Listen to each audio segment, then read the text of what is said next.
श्री राम समर्थ। जनवरी 12। नाम और भगवान। यह पूछने में कोई तथ्य नहीं है कि राम राम कहने से राम कैसे मिलेंगे, बल्कि उल्टे यह कहा जा सकता है कि राम राम कहे बिना राम मिल ही नहीं सकते। व्यवहार में भी हमारा यही अनुभव है।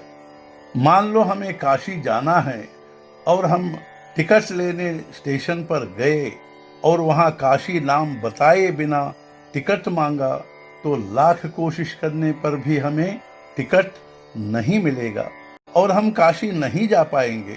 इसके विपरीत काशी भी न देखी हो और सिर्फ नाम मात्र मालूम हो तो टिकट मिलेगा और हम काशी जा पाएंगे।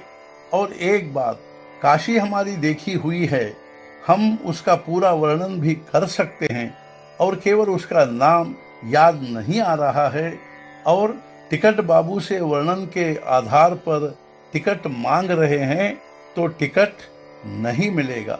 तो इससे एक बात स्पष्ट है कि हम चाहे कितनी ही बातें करें, नाम लेना अर्थात नामस्मरण करना आवश्यक है, अन्यथा कोई काम नहीं होगा। यह विश्वास होना चाहिए कि नामस्मरण से भगवान की प्राप्ति होती है।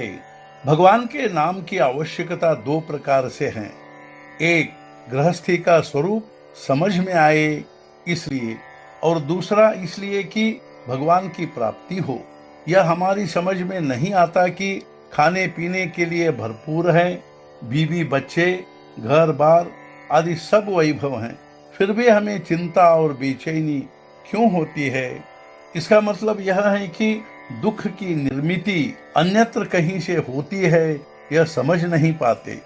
तो यह समझ पाए इसलिए नामस्मरण की आवश्यकता है। भगवान के लिए तर्पण निर्माण होने तक नामस्मरण की जरूरी है और बाद में भगवान के सिवाय और कोई आधार नहीं, इसलिए नामस्मरण करना चाहिए।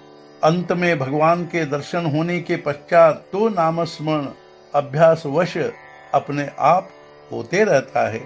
अतः यह स्पष्ट है कि प्रारंभ से अंत तक नामस्मरण ही शेष रहता है। जो नामस्मरण करेगा और भगवान का ध्यान रखेगा, उसके भगवत प्राप्ति की जिज्ञासा अपने आप निर्माण होगी।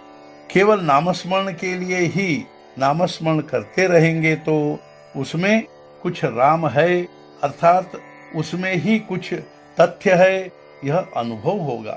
नामस्मरण करते समय जो भी भला बुरा घटित होता रहेगा वह हमारे लिए कल्याणकारी ही है, यह भरोसा रखिए। भगवान का नाम ही वास्तव में सच्चिदानंद स्वरूप सद्वस्तु है। नामस्मरण करते समय जो अपने आप को भूल गया वही जीवन मुक्त है। जीवन में जो कुछ सदना है वह यही है। अन्य सभी बातें स्वप्नवत समझिए। उन बातों का हम अनुभव करते हैं, लेकिन वे शाश्वत नहीं होती। देह से हम एक रूप हो गए हैं, इसका कारण हमारी आदत और तदनुकूल अभ्यास। इसके विपरीत यदि हम भगवान का ही चिंतन करते रहेंगे तो जैसे आज देह से एक रूप हो गए हैं, वैसे भगवान से एक रूप हो जाएंगे।